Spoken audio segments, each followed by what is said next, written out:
Hello everyone, welcome back to my channel. I'm Amanda Vang. Today I am going to talk about some of the most important things to do before buying a house. I will provide a lot of relevant examples that I've encountered in the past, and you will be able to learn about how you can start the process of buying a home. I know this might sound intimidating, but just remember, buying a home doesn't happen overnight. It takes months of planning, years of savings, but I'll show you how anyone can own a home in the Bay Area.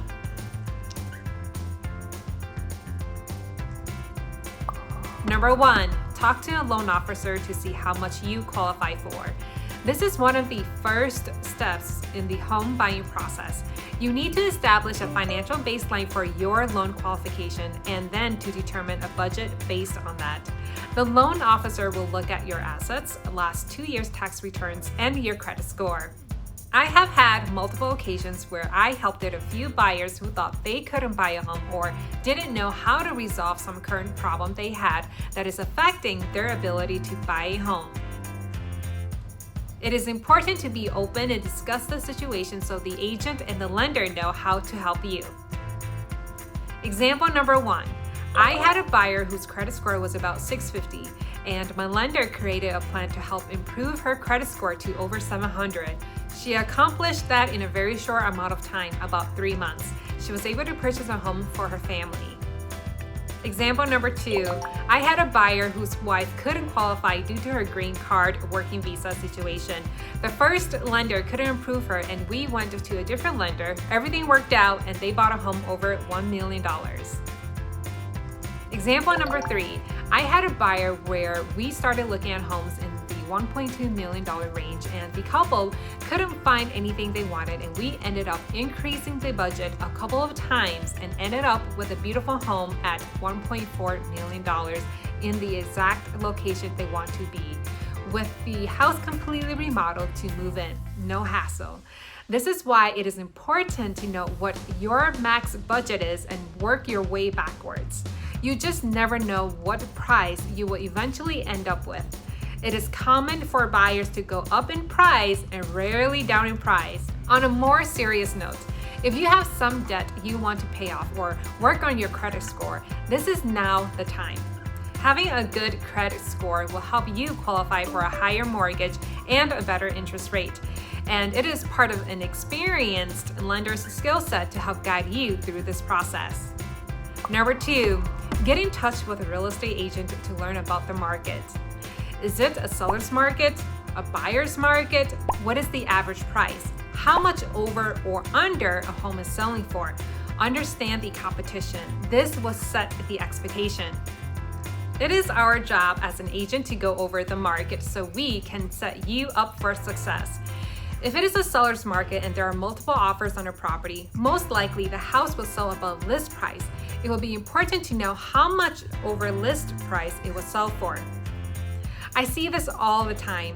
Whenever a buyer is in the market for a house, they will have their friends, cousins, and family members in their ears telling them how great of a deal they got on their home. It could be they didn't pay over list price because they didn't compete. You have to compare apples to apples. What was the market like when they bought their home? If they bought their home 8 years ago, it is completely different now.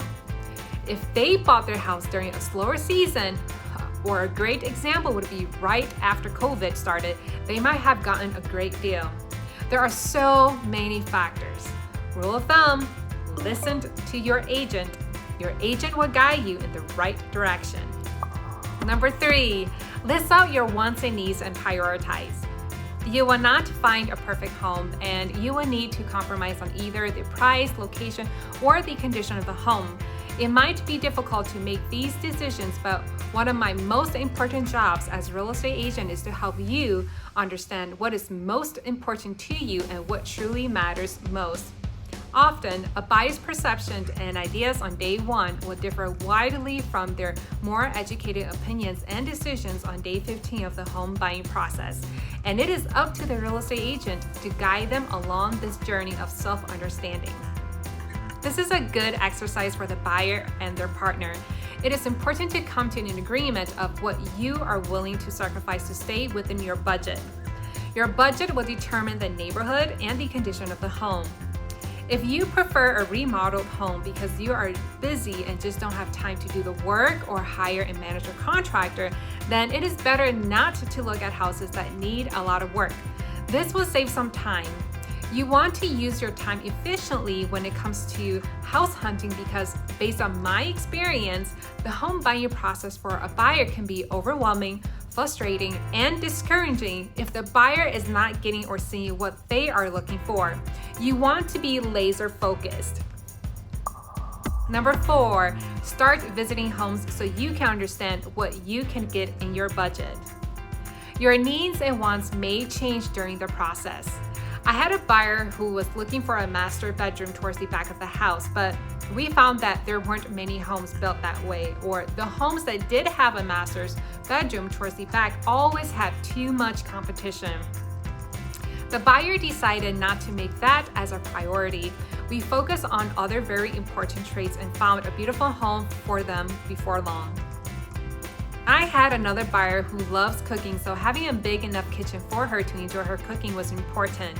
Some people spend most of their time in the kitchen.